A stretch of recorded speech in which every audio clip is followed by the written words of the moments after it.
C'est quoi les règles pour le déguisement au bureau? C'est quoi l'âge? Jusqu'à quel âge ou jusque dans quel cadre? Parce que C'est interdit. Ça devrait être interdit. C'est interdit. C'est comme les gougounes. Ou, les gougounes, moi, j'ai déjà fait ça. les gougounes au bureau. Mais dans un rôle où je savais que j'allais pas sortir de... Mais c'est vrai que ça devrait pas être légal. Là. Les je gougounes m'en veux, d'ailleurs. Ça fait longtemps. Ça ferait un bon nom de band. Les gougounes au bureau. Non, mais juste ça parce qu'il y avait quand même plusieurs personnes déguisées ici à Radio-Canada. Puis je trouve pas ça sérieux. Ben, ça dépend, c'est quoi ton rôle. Là. Moi, ça me dérange pas. Dépendant du rôle. Mais tantôt, Alex et moi, on prenait un café à côté d'une grosse banane. Oui, puis... Ouais, ça n'avait pas rapport. Non, ça n'avait pas rapport. Vous vous sentiez pas bien, ça... Alors, ça explique pourquoi il n'y a personne de déguisé dans cet épisode. Parce qu'on est des professionnels, des gens sérieux, des professionnels des communications. On pourrait tenir notre party d'Halloween comme les gars du Canadien. Ah oui, c'est vrai que c'est populaire. C'est une grosse affaire, On en a déjà parlé. Ouais. Oui, avec les conjointes, les enfants. Mais ils font pas ça comme genre au mois d'août. Non, des fois, c'est avant. Je sais pas, il n'y a probablement pas eu lieu encore. J'ai rien vu passer sur les réseaux sociaux, mais... Il doit y avoir un peu moins d'enfants ces temps-ci. Il y a pas mal de jeunes. C'est vrai. C'est un bon point. Ouais. Ceux de David doivent se sentir seuls. En plus, il est blessé. Il doit être même pas invité. J'allais faire une comparaison entre les parties quand tu as des enfants et les parties quand tu n'as pas d'enfants, mais je vais m'interrompre moi-même. OK, aujourd'hui, à Vegas, c'était un Picasso. Est-ce que les gardiens cachent la forêt? Et le changement de cap à Hockey Canada, c'est tellement hockey, épisode 268.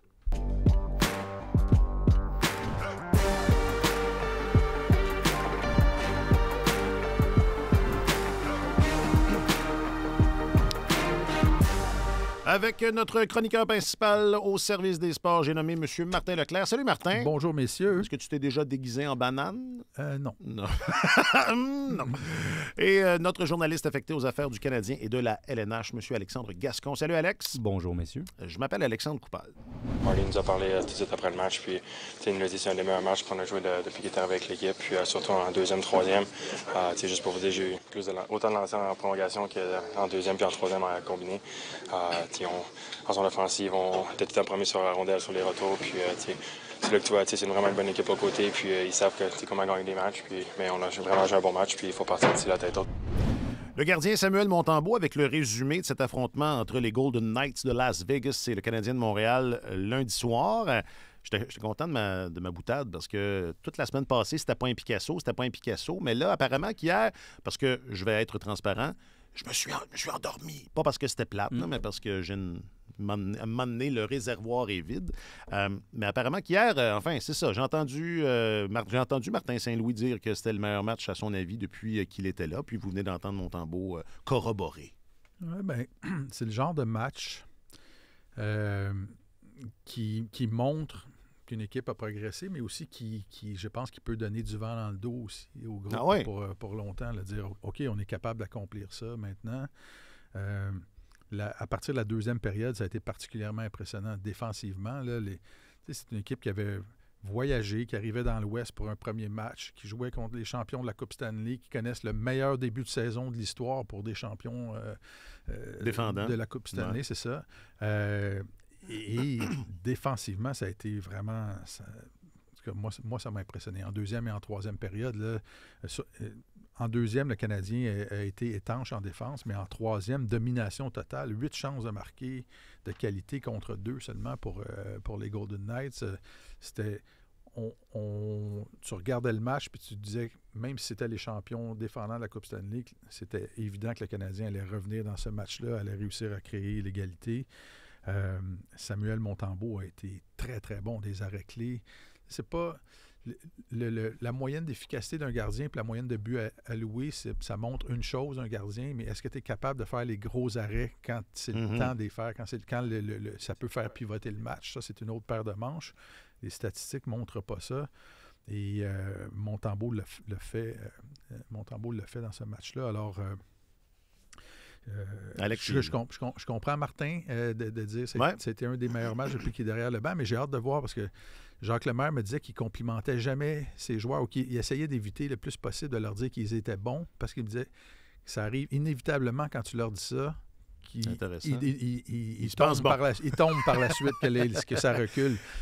Alors, j'ai hâte de voir, parce que c'était senti, tu sais, dans son commentaire, là, puis Samuel le disait, il nous a dit que c'était un des meilleurs matchs.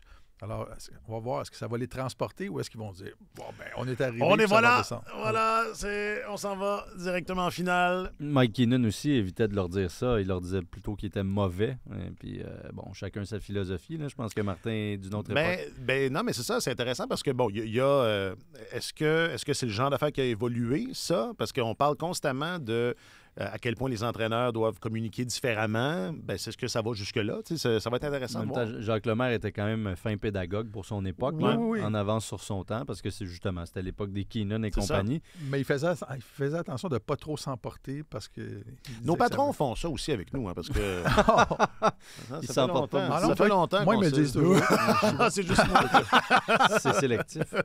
Et Keenan, au contraire, sa stratégie, c'était de rassembler ses joueurs autour de la haine qu'il lui vouait. Enfin, donc c'est pas lui qui a inventé ça. C'est un autre concept. Saint-Louis, c'est certainement en regard des attentes, disons, modérées qu'il avait par rapport à son équipe, là, qui s'est permis cet élan d'enthousiasme. Mais effectivement, j'ai hâte de voir ce que ça va donner. En même temps, c'est des grands garçons. Là, ils devraient pas... notre coach nous a dit qu'on était bon. Hein, on devrait être assez vieux pour faire la part des choses. Ouais. Ça fait quand même 3 matchs de suite que le Canadien vient de l'arrière. Là. Il perdait après 2 périodes. C'est ça, c'est une preuve de caractère indéniable. C'est drôle parce qu'après le premier match, c'était jeudi contre Columbus, donc où il perdait 2-0 puis 3-1. Saint-Louis avait dit après la rencontre, c'est bien, on a réussi à revenir, puis c'est parfait, puis on est bien content, puis on est allé chercher une grosse victoire, mais c'est insoutenable. C'est insoutenable, puis surtout ça... Il avait dit, je pense, l'expression choisie, ça avait été « it takes a toll » là, on you, de toujours jouer en tirant de l'arrière.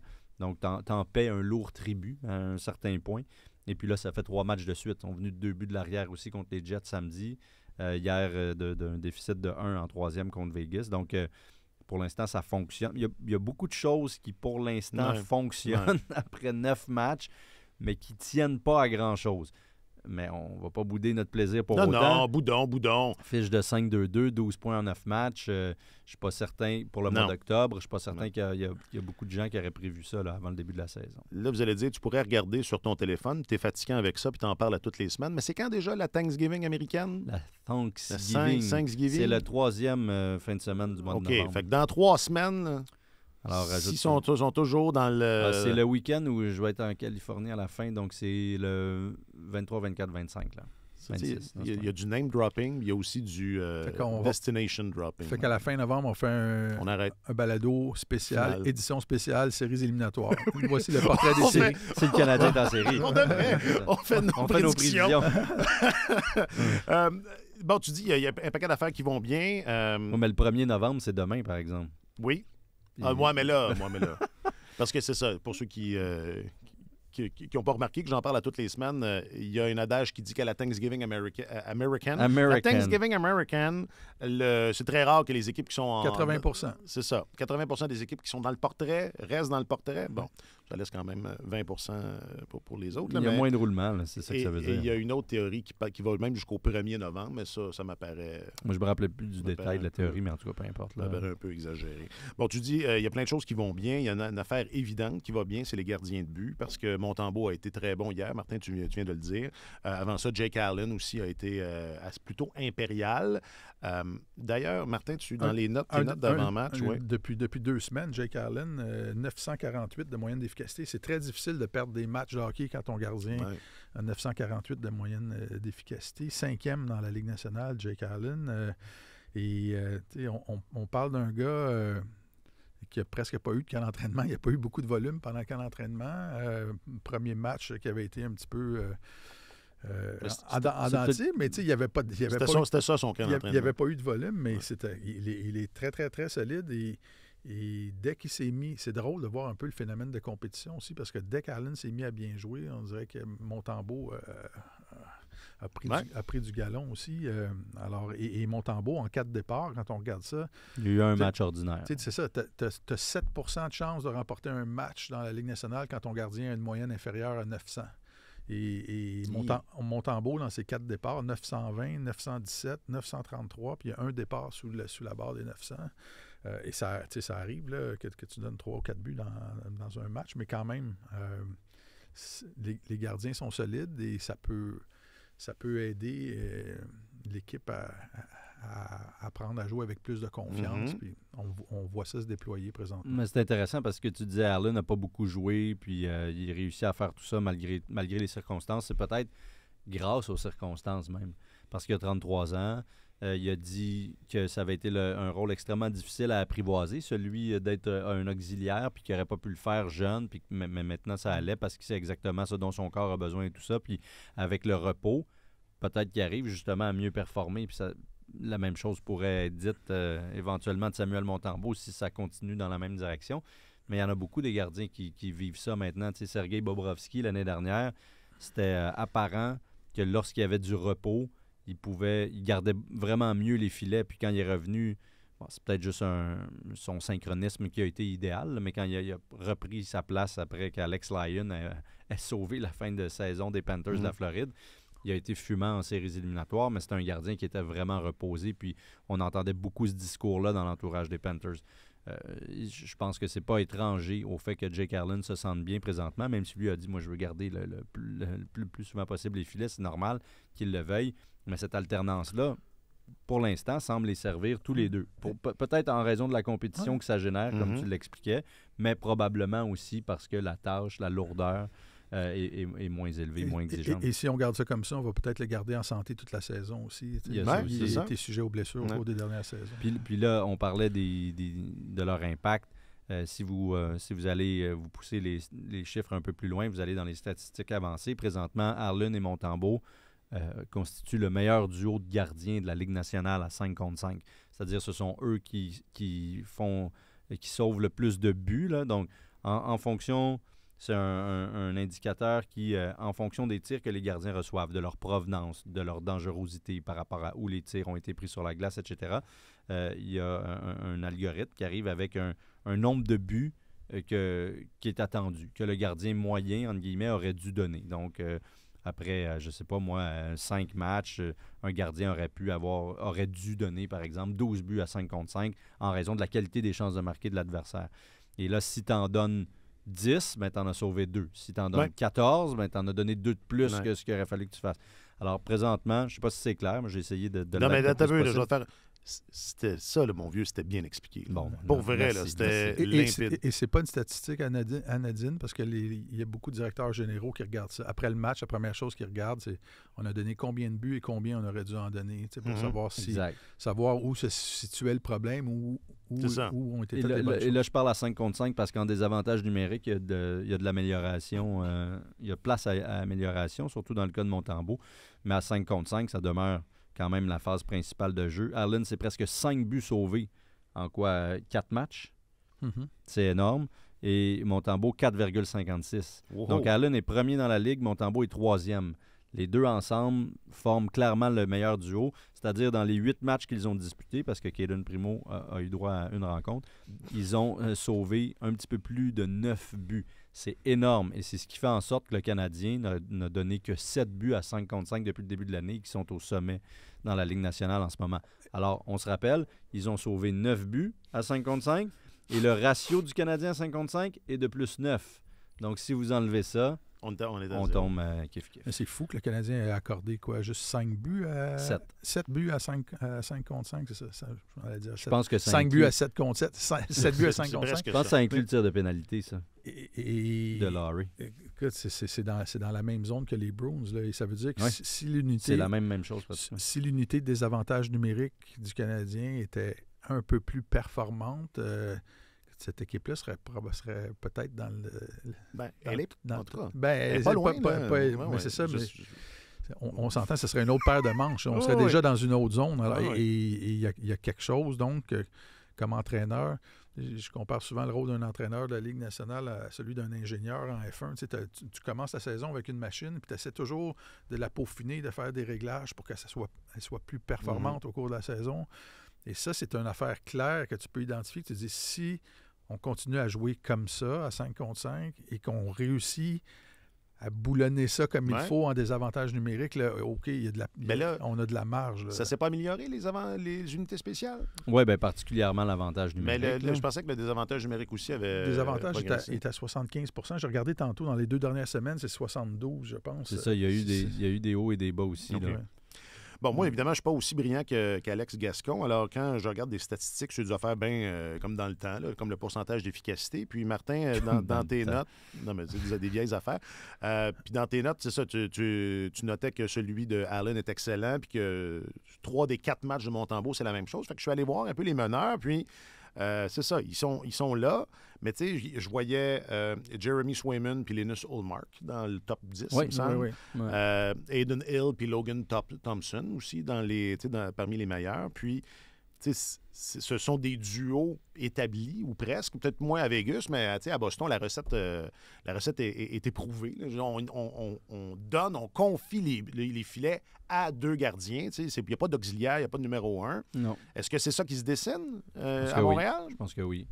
Je pense que oui, puis là, il va falloir régler éventuellement le dossier des 3 gardiens, là, parce que Kent Hughes nous avait dit, quand on l'a rencontré en début de saison, il me semble qu'il avait dit ça ne pourra pas durer bien plus qu'un mois ou quelque chose comme ça. Ah, ben. On est rendu là. Mais la valeur d'Allen n'a jamais été Jamais. aussi élevée dans les dernières saisons. Là. Non. Puis, je regarde des Mais équipes. qui a besoin d'un gardien? T'aimes pas Jonas Johansson, 2e étoile de la semaine, 2 blanchissages. Oui, mais tu sais, comme Buffalo, les Sabres n'ont pas C'est perdu sûr. leurs 2 Tout le premiers. monde a besoin d'un leurs gardien. 2 C'est premiers quoi cette gardiens sont question-là? Les blessés. sénateurs. Oui. Mais tu soulèves une bonne question parce que c'est là, ça aussi, là, avec Monahan puis Pearson. Il y a Allen, c'est dans les candidats, puis Anderson aussi, c'est dans les candidats continuels à la transaction. Mais pourquoi? Ça devient des dilemmes intéressants Ben oui. comme dirigeant d'équipe parce qu'au début, tu pars avec un plan, C'est ça. un grand plan. Là, tu arrives à 10 % de la saison, autour du 10e match, puis tu dis, OK, on est bien placé, l'équipe performe, notre vétéran gardien va bien. Notre entraîneur vient de dire à nos joueurs, vous avez joué votre meilleur hockey, donc le groupe progresse. C'est le temps de... Est-ce qu'on leur tire dans les Ben pieds ouais. en disant, bon, ben les gars, on vient d'échanger Jake parce que, bon, sa valeur était Ça élevée. serait un méchant coup au moral. Ben, c'est ça. On s'entend, là. Alors, c'est ça. C'est pas facile de diriger une équipe de hockey. Allen est sous contrat Une autre saison. C'est ça, pour l'année. C'est ça parce- le problème, entre guillemets, pour Hughes s'il voulait vraiment l'échanger, parce qu'à presque 4 millions, je comprends que Non, mais le là, sa plafond valeur. salarial va augmenter. Ouais, mais... Non, mais là, c'est le meilleur gardien de la Ligue. Ouais. Non, il a mais disputé 4 rencontres. Ouais, Là, je dans le sais. sens que, Mais là où je veux en venir, c'est que moi, je trouve que ça me paraît comme un scénario séduisant d'avoir un duo de gardiens de but pour les 2 prochaines années. Non seulement pour les résultats, mais aussi, n'est-ce pas, un climat qui est plus favorable au développement que de ne pas te faire poivrer 5 buts à chaque match. C'est une position où il y a tellement plus de blessures qu'auparavant. En plus. c'est tellement exigeant. La position de 3e gardien dans une organisation est rendue importante. C'est un peu comme avoir un enclos de releveur efficace au baseball. Fait que faut que tu y penses. Faut que tu y penses à 2 fois avant d'envoyer un de tes 2 premiers gardiens. Ça en prend combien de releveurs pour être confortable? Ben, ça t'as un personnel de 12-13 lanceurs, tu as 5 partants. Fait que ça prend Ok. 7-8. C'est peut-être ça l'avenir. 6-7 gardiens. 6-7 gardiens, oui. mais, Le Canadien est pas loin. mais c'est ça. Mais Hughes va peut-être échanger Caden Primo aussi. Là, tu sais. Moi, c'est ça que je ferais. La raison pour laquelle il ne voulait pas le soumettre au balotage, c'est parce qu'il ne voulait pas le perdre pour rien. Puis on sait qu'il a horreur de ça, là, donner des actifs, entre guillemets. Donc, d'après moi, il essaie de le magasiner. Puis il avait même dit Adenil, combien il avait coûté déjà l'année dernière ou tout ça. Puis il disait c'était un choix de 4e tour. Comme si, dans sa tête, là, s'il allait chercher une valeur équivalente à peu près à Pour ça, Primo. peut-être qu'il serait en mesure d'appuyer sur la gâchette à ce moment-là. Donc, Marc-Antoine nous disait vendredi, il était curieux de voir si Primo serait du voyage. C'est le premier long voyage. Je ne sais pas s'il s'attendait à ce que ça se fasse là, peut-être de le soumettre au balotage, mais ça ne s'est pas fait. Donc, ça vient appuyer ce que tu dis, Alex. I think just our compete and the way we play, we can win against anybody. And I thought we limited them really well. Nick Suzuki qui se faisait demander c'est quoi la clé du succès. Il a énuméré plusieurs choses, dont le niveau d'engagement, appelons ça comme ça. Je ne sais pas si on l'a entendu là, dans l'extrait, mais plus tard, il va parler des unités spéciales qui sont excellentes. J'ai trouvé que c'était un peu exagéré, mais bon, il y a peut-être de l'amélioration. Bref, que c'est un jeune groupe et que tout le monde tire dans le même sens puis que c'est agréable. Bon, j'en rajoute. Mais oui, il n'y a pas tout dit. Paraphrase. Mais pour vrai, c'est pas ma grosse force, les traductions. Il faudrait que je travaille là-dessus. D'habitude, tu fais bien. Je suis rarement satisfait. Ce qui nous amène au sujet de la jeunesse, Alex. Tu écrivais cette semaine, tu as fait un beau parallèle entre deux jeunes de l'organisation qui connaissent des séquences à l'opposé. Kaden Goulet et Juraj Slavkovski. Juraj Slavkovski. Pour ne pas les nommer. Moynihan. Mais Moynihan, hein? Ça, quelle locomotive? Même chose, lui. Enfin, ouais. Parce que la question, c'est ça. Est-ce qu'on l'échange à date limite? Ça va rapporter. Mais, bon. Mais là, je m'éloigne, je m'égare. En même temps, je dirais, à la défense de Slavkovski, Goulet, il pourrait être un peu moins bon. Là. Ça lui donnerait un coup de main. Là. Ça le ferait, ça équilibrerait les choses. C'est pas une comparaison directe entre les deux parce que Goulet a 2 ans de plus aussi. Là, on va s'entendre. Là. C'était pas regarder Kaden Goulet puis Slavkovski, mon Dieu, ça n'a pas d'allure. Ils foncent dans le mur. C'était pas ça du tout, même si certains... Il y a plein de gens qui ont compris ça, par exemple, même si on lit les certains commentaires. semblent l'avoir interprété de cette façon-là. D'ailleurs, pour ceux qui vont se lancer en communication, n'a jamais aller lire les commentaires. Je suis sûr qu'à l'école Alexandre Coupal, on apprend ça, de communication Alexandre Coupal, ne pas aller lire les commentaires. J'ai eu le malheur de mentionner le nom de Jesperi Kotkaniemi, de Nick Suzuki et de Juraj Slavkovski dans des paragraphes adjacents. Non éloignés. Oui, non éloignés, puis c'était un fiasco. Mais c'est pas... C'est la tornade. C'est la tornade. C'est ça, donc c'est pas une comparaison directe du tout. C'est juste que samedi soir, le décalage entre où est-ce qu'ils sont rendus présentement était vraiment flagrant. Alors, c'était autant une éloge, là, si je peux dire, du jeu de Kaden Goulet qui revenait après avoir manqué 4 rencontres, une dizaine de jours, qui est 2 ans plus vieux que Slavkovski, mais qui joue en défense. C'est théoriquement plus compliqué, qui est le premier défenseur du club. Là. On parle de 25-26 minutes par match.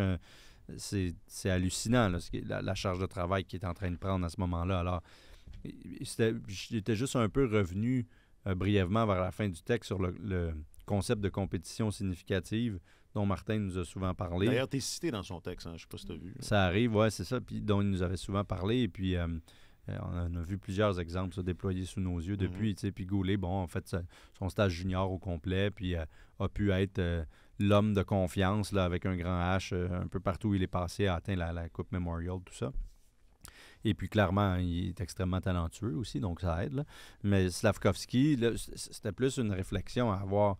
T'sais, moi, présentement, je ne vois pas de progression de sa part. Puis particulièrement depuis que Kirby Dack est parti, mais en même temps, ton succès ne peut pas reposer uniquement sur ta complémentarité avec un autre ou sur son succès à lui. Il faut que tu sois capable par toi-même de te distinguer aussi. Puis... pour l'instant, c'est pas apparent, même que je le sens fébrile un peu, fragile au niveau de sa confiance. Samedi, c'était particulièrement évident. On l'a vu en avantage numérique, il se retrouve avec le contrôle de la rondelle sur le flanc droit. Il bouge pas du tout, bouge pas ses pieds, comme on dit dans le milieu. Il semble n'avoir qu'une option en tête, puis c'est très clair. Tout le monde le sait, tout le monde l'a lu, tout le monde peut l'anticiper. Il prend pas le temps de voir autre chose, fait son jeu, rate sa passe, sortie de zone, etc. En deuxième aussi, à plein de petits moments. Il y a eu évidemment son gros revirement qui a mené au 3e but des Jets.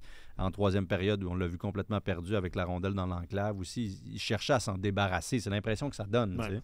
Donc, hier, dans le match, moi aussi, malheureusement, je me suis un petit peu endormi dessus. Là. C'est sûr que... C'est trop. Mais les enfants, ça, nous, c'est ça. Là, on n'a pas l'âge. On est à l'âge où c'est difficile. Ouais. Alors, tout ça pour dire que c'était pas un trio qui fonctionnait si bien, là, Newhook, Slavkovski, Anderson.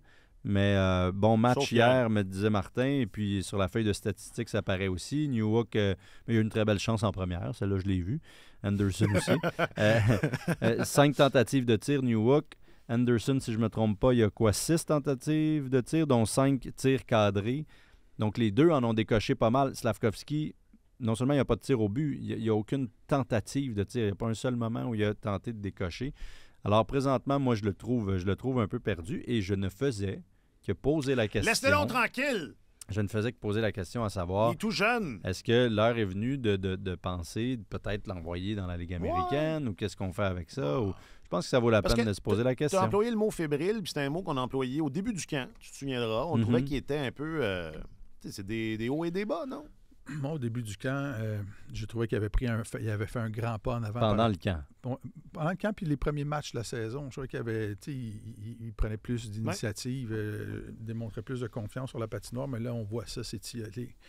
Et c'est un jeune joueur et il nous a dit au tournoi de golf, quand on lui a demandé s'il avait à refaire la saison dernière, qu'est-ce qu'il ferait différemment, il avait répondu « Je me ferais davantage confiance ». Donc, son propos indiquait qu'il avait perdu confiance durant la saison, durant la partie où il a été actif. Et c'est difficile quand ta confiance est atteinte, c'est très, très difficile d'aller de l'avant, de continuer à progresser.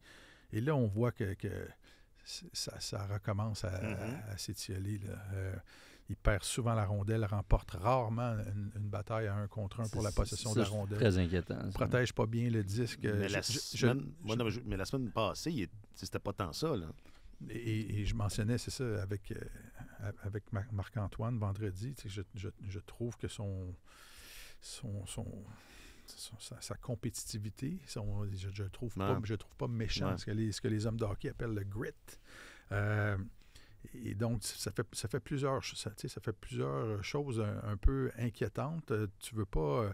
Quand un jeune joueur part dans une séquence négative comme ça, là, ça peut être très, très difficile de le remonter. Puis Martin a été très bon pour redonner confiance à des jeunes... Pour donner confiance ou redonner confiance à des bons jeunes joueurs depuis son arrivée. Mais je pense que le cas de Slafkovský est différent aussi. Là. Il y a tout l'apprentissage... comme dans le cas de Kirby Dach, il a grandi dans le hockey canadien, il a eu des rôles de leadership avec l'équipe Canada Junior, tout ça. Sa culture du hockey, son apprentissage ont été différents. Slafkovský, c'est un différent contexte, mais pour l'instant, l'équipe gagne, l'équipe a du succès, tout ça, mais je vois clairement qu'on essaie de lui donner beaucoup de volume de jeu pour qu'il se sente à l'aise et tout ça, mais pour l'instant, il n'y a pas l'air d'avoir de velcro après les initiatives qu'on prend. Là, ça continue à glisser. OK. Puis est-ce qu'il y a quelque chose à faire ou... Non, rien à faire avec ça. C'est terminé. C'est terminé. Il a juste 19 ans. Il pourrait jouer au Mondial Junior là, cette année. Non, il n'ira pas, mais ce que je veux dire, c'est qu'il est admissible. Oui. Oh, oui. Et c'est ça, on a tendance à l'oublier. On regarde sa carrure, le rang auquel il a été sélectionné, puis on se dit, il devrait être meilleur que ça, mais il ne faut pas oublier que c'est un jeune de 19 ans qui est issu d'un repêchage qui n'était pas extrêmement relevé, mais il a des belles qualités. Là, à 17 ans, il jouait aux Jeux olympiques puis au championnat mondial avec les hommes. Et il était bon. Puis il se débrouillait. Ce qui t'a fait dire que finalement, aux Jeux olympiques, le calibre n'était pas si relevé que ça. mais c'est ça, il faut faire attention de ne pas franchir une certaine ligne de flottaison à un moment donné où on va l'échapper. Non, c'est parce qu'Alex a utilisé le mot en L. Oui. Moi aussi, je suis capable de surfer sur... Mais moi, il me semble, l'envoyer à Laval, c'est comme la pire... Pourquoi? Si tu veux l'achever, là, parce que, enfin, clairement, il y a... un des défis qu'il a, c'est de se gérer émotivement. Tu sais, on parle de confiance, mais c'est ça. Là. Mais un autre défi qu'il a, c'est d'apprendre à jouer comme il faut sur les glaces nord-américaines. Puis ça... Mais ça, on a vu d'amélioration. Là. Je veux dire, ça s'est pas évaporé. Il y a eu des là. moments où il y a eu de l'amélioration, mais là, depuis 2 semaines, non, je sais. C'est sur la pente descendante. Mais ce qui me fait dire que c'est pas c'est pas dans l'espace, là, c'est pas parce qu'on l'a vu être, tu sais, je te disais, pas la semaine passée, mais tu sais, en début de saison, on notait qu'il gagnait davantage de batailles à 1 contre 1, qu'il était beaucoup plus solide, qu'il avait un meilleur repérage spatio-temporel, ça s'est pas évaporé. Oui, mais il y a encore des choses de base, c'est ça, moi, qui me... Moi, j'ai jamais trouvé qu'il gagnait tant de batailles. Je trouve que c'est une grande lacune. C'est le joueur de la Ligue nationale qui fait le plus de jeux avec une main sur son bâton. Vous remarquerez ça. Hier, il a écopé d'une pénalité. S'il essayait de jouer la rondelle à une main, puis ça, tu regardes. tous les joueurs de la Ligue Ben nationale. écoute, Tous les joueurs qui ont 2 mains. Là, on s'entend. c'est rare que tu vois un joueur de la Ligue nationale jouer aussi souvent avec une seule main sur son genre. bras. Et ça, ce sont des choses de base. Tu sais, et ce qui nous avait...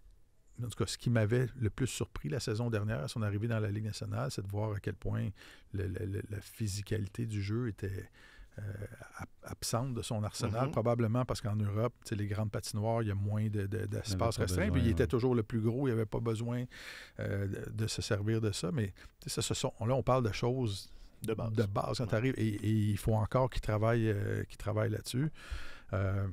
Mais à un moment donné, si ça continue à glisser, honnêtement, moi, je ne serais pas contre ça, qu'on lui donne la chance d'aller à un calibre inférieur, de continuer à avoir de grandes responsabilités, mais à un calibre inférieur pour qu'il se sente bien, pour qu'il retrouve la confiance, puis qu'il revienne avec...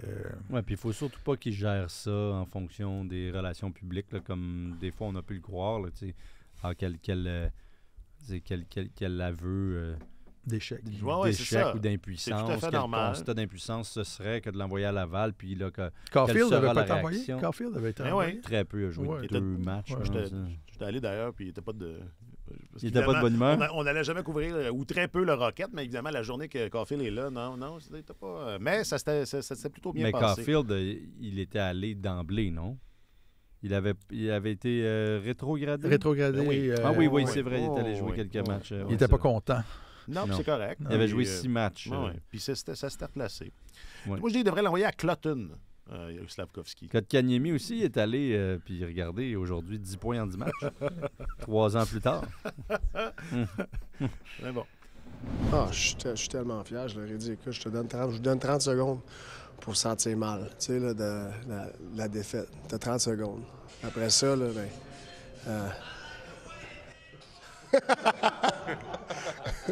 Oh, I like the ringer. Yeah. Took me back to my college years. Good old Beastie Boys. Qu'est-ce qu'on disait? Quand j'éclate de rire pendant que j'écoute un point de presse, je me dis, je vais le partager. C'est qu'on disait. Martin Saint-Louis, un fan des Beastie Boys. On prend les dernières minutes de cet enregistrement parce que, Martin, j'ai beaucoup aimé ta chronique avec la nouvelle patronne du hockey canadien. On dit PDG, directrice PDG. Catherine Anderson. D'ailleurs, je pense que tu as aimé, dans ton sous-texte, il y avait l'air d'avoir de l'appréciation de votre conversation. Oui, écoute, tu sais, c'est une... clairement, cette femme-là a beaucoup de leadership. Elle était PDG de Curling Canada auparavant. Elle est coprésidente du caucus des sports d'hiver canadiens. Donc... c'est pas son premier rodéo. Non. Elle a siégé pendant 10 ans au Conseil de Rugby Canada. Donc, elle connaît... Et c'est une femme, visiblement, j'ai découvert au cours de ma conversation avec elle, elle a beaucoup réfléchi sur les systèmes sportifs. Et je lui ai demandé au début de la conversation, puis, c'est quand même une grosse fédération... il devait y avoir beaucoup de choses à apprendre en arrivant. Puis elle a dit, il y a beaucoup de choses particulières à la fédération, mais en bout de ligne, c'est une fédération de sport amateur. Je sais comment ça fonctionne. J'ai beaucoup réfléchi là-dessus. Elle a eu des postes de direction aussi dans l'entreprise privée, dans des grandes entreprises comme Whirlpool et tout ça. Alors donc, une leader. Et le bout le plus intéressant que j'ai eu de ma conversation avec elle, on a parlé de plusieurs sujets sur lesquels je vais revenir éventuellement. Ça, c'était sur les coûts associés. L'accès au hockey qui est de plus en plus difficile. Et souvent, je mentionne que si Maurice Richard ou Mario Lemieux ou Mike Bossy vivaient leur enfance de nos jours, fort probablement qu'ils ne pourraient pas jouer au hockey parce que ça coûte extrêmement cher, que leurs parents ne pourraient pas se permettre ça. Ce qui est dramatique, là, c'est devenu un sport d'enfants privilégiés, le hockey, ou un sport de parents de la classe moyenne qui font des sacrifices immenses pour que leurs enfants puissent jouer. Et ça teinte le climat beaucoup dans les arénas, les relations avec les entraîneurs et tout ça, parce que les gens disaient au prix que ça me paie, que ça me coûte. J'imagine. Vous allez utiliser mon enfant comme je veux qu'il soit utilisé. Donc, c'est ça. Et j'ai demandé à Mme Anderson, qu'est-ce que vous pouvez faire? Tout le monde dit que c'est un problème, mais tout le monde dit qu'il faut faire quelque chose, mais c'est quoi vos idées pour régler ça? Et elle m'a sorti l'exemple, elle a dit, écoutez, il y a des pays dans le monde où, peu importe le sport que les enfants veulent pratiquer, ils peuvent le pratiquer presque gratuitement. Et ça a des impacts sociaux incroyables. La population des enfants est plus heureuse, ils ont des meilleurs résultats à l'école, ils sont en meilleures conditions physiques. Il y a moins de délinquance et les coûts sociaux de santé pour ces pays-là sont plus bas parce que les gens prennent des bonnes habitudes de vie très tôt. Et si on regarde le modèle norvégien, par exemple, en Norvège, la Norvège. Il y a 93% des enfants qui pratiquent un sport organisé et c'est pour pas grand-chose. Et il y a une loi qui a été enchâssée, il y a une loi qui a été adoptée qui s'appelle je pense, la Déclaration des droits des enfants. Et les 54 fédérations sportives de la Norvège sont tenues de respecter ça. Il y a des règles très claires, là. Par exemple, on doit jouer de façon locale ou très régionale, rapprochée, jusqu'à l'âge de 11 ans ou 13 ans. On n'a pas le droit de tenir de statistiques ou de classement avant l'âge de 11 ou 12 ans. On ne sépare pas l'élite de la masse avant que la puberté, qu'on atteigne l'âge de puberté. Et donc, toutes des mesures, et une fois qu'on fait cette séparation-là entre l'élite et la masse, ceux qui font partie de l'élite, on leur donne les moyens de devenir les meilleurs au monde, on les encadre. Et donc, c'est sûr, ça prend une collaboration entre le milieu scolaire, le milieu associatif, le gouvernement et tout ça. Il y a des coûts associés à ça, mais les études montrent que ça rapporte. Et la Norvège est étudiée par à peu près tous les chercheurs dans le monde. Et elle, ce que Mme Anderson m'a dit, elle dit... Moi, je n'ai pas une baguette magique. Je ne peux pas arriver au Canada et dire, bon, mais c'est comme ça que ça va fonctionner. Ouais. Mais elle dit qu'elle aimerait beaucoup monter un projet pilote en association avec une ou deux localités au Canada pour tester ça, voir qu'est-ce que ça donnerait si c'était gratuit de jouer au hockey ou presque gratuit, là, avec des règles très claires pour limiter les coûts pratiques, l'échange d'équipements et tout ça, pour faire en sorte que n'importe quel enfant puisse lever la main et dire je peux jouer au hockey. Et elle m'a même dit, écoutez, écrivez-le, s'il y a une municipalité ou une région... On fait un appel, on lance l'appel. Elle a dit, s'il y a une région chez vous qui est intéressée à faire ça, à faire un partenariat avec nous pour faire ce projet pilote-là, qui nous appelle, on regarde ça actuellement. Et donc, ça m'a...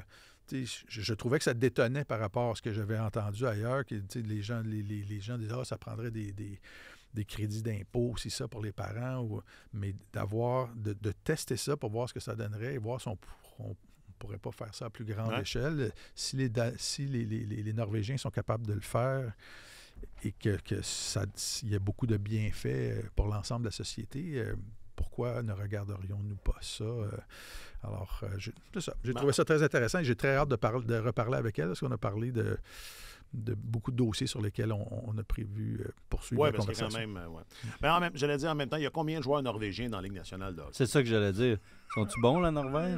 Regarde, as-tu déjà gagné des médailles aux Jeux d'hiver? Des médailles, non, mais on parle de hockey. On parle pas de ski de fond, c'est ça. Tellement ski de fond. Mais là, ces coûts-là, ça serait forcément défrayé par les municipalités. Par toi. Ça, des coûts publics, écoute, des frais publics. J'ai commencé à lire il y a d'autres pays qui s'inspirent de ce genre de pratiques-là et notamment, on finance ça avec les revenus des paris sportifs. Je trouvais ça... Je trouvais ça absolument génial. D'ailleurs, il paraît que Shane Pinto est un fort défenseur de cette... Shane Pinto, je pense, figure en tête de liste des donateurs. Peut-être. On va peut-être voir au tournoi Pee-Wee de Québec dans 5 ans des affiches dans les gradins. Merci, Shane! Comme l'annonce, il n'y a pas d'annonce de Canadian Tire ou le programme de soutien au sport amateur. Là, il y a une dame qui arrive chez elle puis là, tous les jeunes dans la rue se mettent à l'appeler. Ah oui, c'est vrai. Ben, c'est ça. C'est peut-être le destin de Shane. Oui, puis c'est un véhicule aussi, c'est l'autre élément aussi, c'est un véhicule d'intégration extraordinaire, le sport aussi, pour les jeunes nouveaux arrivants. Je pense qu'elle l'avait noté, c'est ça, dans ta chronique, puis c'est donc un argument de plus, là, mais... Non, mais comme Martin dit, c'est ça, c'est que c'est pas obligé d'être que de l'argent public. Il y a peut-être moyen ne serait-ce que le championnat mondial junior, je pense pas que le tour du ski en Norvège, quoique ça génère peut-être de l'argent, mais c'est sûr que le mondial le mondial junior, ça génère des sous. Il y en avait de l'argent dans les coffres à Hockey Canada. Là. Ça. C'était pas juste l'argent des cotisations des membres. Là, donc, Non, on avait même des petits fonds de sûreté à gauche et à droite. Imaginez tout l'argent qu'ils vont économiser là, en assainissant leur pratique. Enfin, Puis moi, ça tombe bien, là, mais mes enfants vont être en âge de jouer. Là. On pouvait économiser. On pouvait économiser. Je trouve ça intéressant, c'est que n'importe quel sport, et là-bas, les enfants sont vraiment rois. Là. Un enfant peut faire partie d'une équipe et dire, moi, ça ne me tente pas de jouer les matchs, je veux juste faire les séances d'entraînement. Parfait, c'est ça que tu veux faire, c'est ce que tu vas faire. À la mi-saison, l'enfant dit, moi, j'aimerais mieux jouer pour l'autre équipe. Parfait, OK, on va te transférer d'équipe. C'est les... Ça va loin quand même. Oui, il y a un aspect aussi, quand tu commences quelque chose, tu le finis, là, puis on fait pas les choses à moitié. Oui, puis... c'est pas toi qui décides. Mais tu sais, eux, c'est vraiment une philosophie ancrée. Même leur système scolaire, je pense qu'ils commencent à donner... Ceux qui veulent plus aller à l'école, ils vont plus. Je pense qu'ils commencent à noter, à avoir des bulletins notés à l'âge de 13 ans. Là. Ils veulent que les enfants... fassent des apprentissages. Mais tu vois, c'est ça. Moi, mes enfants vont à l'école alternative, puis c'est le même concept. Ouais.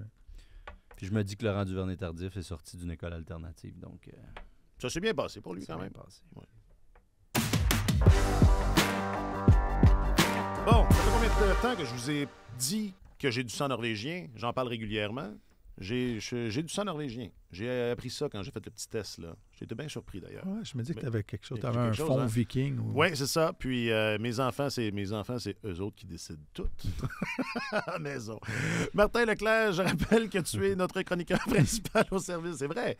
Notre chroniqueur principal au service des sports de Radio-Canada. Merci infiniment, mon vieux. On se retrouve plus tard cette semaine. Oui. Toujours un pur bonheur. Je peux comprendre. Alexandre Gascon, notre journaliste affecté aux affaires de... Hey, t'es là vendredi aussi? Non. Ah ouais? Oui. Oui, je te le garde. Mets ça à l'agenda. Ah, je savais pas. Ouais, parce que Godino, il ne sera pas revenu, je pense.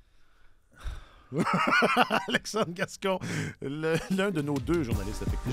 Jacques-Alexis gardera tes enfants en régie. Voilà. Ah oui, ça va être le fun, ça. Jack, oui. Est-ce que c'est eux qui Journée décident? au bureau.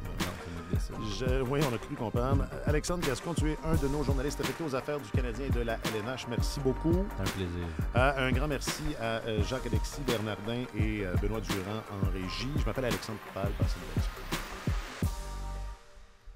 Sur tous les terrains et sur tous vos appareils, Radio-Canada Sport.